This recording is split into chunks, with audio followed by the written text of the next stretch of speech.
بسم اللہ الرحمن الرحیم۔ السلام علیکم دوستو، امید کرتا ہوں آپ سب لوگ خیریت سے ہوں گے۔ سلطان محمود غزنوی کا دربار لگا ہوا تھا۔ دربار میں ہزاروں افراد شریک تھے، جن میں اولیاء، کتب اور ابدال بھی تھے۔ سلطان محمود غزنوی نے سب کو مخاطب کر کے کہا، کوئی شخص مجھے حضرت خضر علیہ السلام کی زیارت کرا سکتا ہے؟ سب خاموش رہے۔ دربار میں بیٹھا ایک غریب دیہاتی کھڑا تھا اور کہا، میں زیارت کرا سکتا ہوں۔ سلطان نے شرط پوچھی تو عرض کرنے لگا، 6 ماہ دریا کے کنارے چلا کاٹنا ہوگا، لیکن میں ایک غریب آدمی ہوں، میرے گھر کا خرچہ آپ کو اٹھانا ہوگا، اور گھر کا خرچہ بادشاہ کے ذمہ ہو گیا۔ 6 ماہ گزرنے کے بعد سلطان نے اس شخص کو دربار میں حاضر کیا اور پوچھا تو دیہاتی کہنے لگا، حضور کچھ وظائف الٹے ہو گئے ہیں، لہٰذا 6 ماہ مزید لگیں گے۔ مزید 6 ماہ گزرنے کے بعد سلطان محمود کے دربار میں اس شخص کو دوبارہ پیش کیا گیا تو بادشاہ نے پوچھا، میرے کام کا کیا ہوا؟ یہ بات سن کر دیہاتی کہنے لگا، بادشاہ سلامت، کہاں میں گناہگار اور کہاں حضرت خضر علیہ السلام؟ میں نے آپ سے جھوٹ بولا تھا، میرے گھر کا خرچہ پورا نہیں ہو رہا تھا، بچے بھوک سے مر رہے تھے، اس لیے ایسا کرنے پر مجبور ہوا۔ سلطان محمود غزنوی نے اپنے ایک وزیر کو کھڑا کیا اور پوچھا، اس شخص کی سزا کیا ہے؟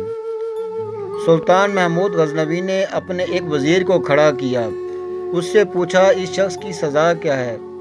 وزیر نے کہا، اس شخص نے بادشاہ کے ساتھ جھوٹ بولا ہے، لہذا اس کا گلا کاٹ دیا جائے۔ دربار میں ایک نورانی چہرے والے بزرگ بھی تشریف فرما تھے۔ کہنے لگے، بادشاہ سلامت، اس وزیر نے بالکل ٹھیک کہا ہے۔ بادشاہ نے دوسرے وزیر سے پوچھا، آپ بتاؤ، اس نے کہا کہ اس شخص نے بادشاہ کے ساتھ فراڈ کیا ہے، اس کا گلا نہ کاٹا جائے بلکہ اسے کتوں کے آگے ڈالا جائے، یہ ذلیل ہو کر مرے، اسے مرنے میں کچھ وقت تو لگے۔ دربار میں بیٹھے اس نورانی چہرے والے بزرگ نے کہا، بادشاہ سلامت، یہ وزیر بالکل ٹھیک کہہ رہا ہے۔ سلطان محمود غزنوی نے اپنے پیارے غلام ایاز سے پوچھا، تم کیا کہتے ہو؟ ایاز نے کہا، بادشاہ سلامت، آپ کی بادشاہی سے 1 سال تک ایک غریب کے بچے پلتے رہے، آپ کے خزانے میں کوئی کمی نہیں آئی۔ ایاز کی یہ بات سن کر محل میں بیٹھا وہی نورانی چہرے والا بابا کہنے لگا، ایاز بالکل ٹھیک کہہ رہا ہے۔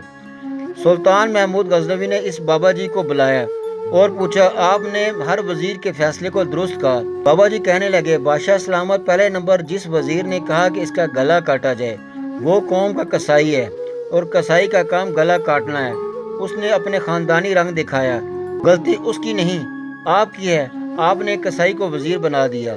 دوسرا نمبر جس نے کہا اسے کتوں کے آگے ڈالا جائے، اس وزیر کا والد بادشاہوں کے کتے نہلایا کرتا تھا، کتوں سے شکار کھیلتا تھا، اس کا کام بھی کتوں کا شکار ہے، اس نے اپنے خاندان کو تعارف کرایا۔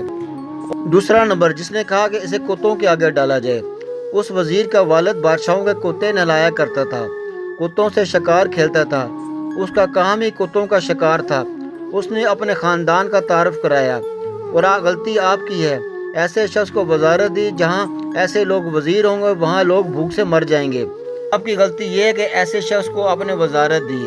تیسرا ایاز نے جو فیصلہ کیا، سلطان محمود ایاز سید زادہ ہے، سید کی شان ہے کہ وہ سید اپنا خاندان کربلا میں ذبح کرا دیتا ہے مگر بدلہ لینے کی کبھی نہیں سوچتا۔ سلطان محمود اپنی کرسی سے کھڑا ہو جاتا ہے اور ایاز کو مخاطب کر کے کہتا ہے کہ ایاز، تم نے آج تک مجھے کیوں نہیں بتایا کہ تم سید ہو؟ ایاز کہتا ہے کہ آج تک کسی کو اس بات کا علم نہ تھا، ایاز سید ہے، لیکن آج بابا جی نے میرا راز کھولا ہے، آج میں بھی آپ کو ایک راز کھول دیتا ہوں۔ اے بادشاہ سلامت، یہ بابا کوئی عام ہستی نہیں ہے، حضرت خضر علیہ السلام ہے۔ سبحان اللہ۔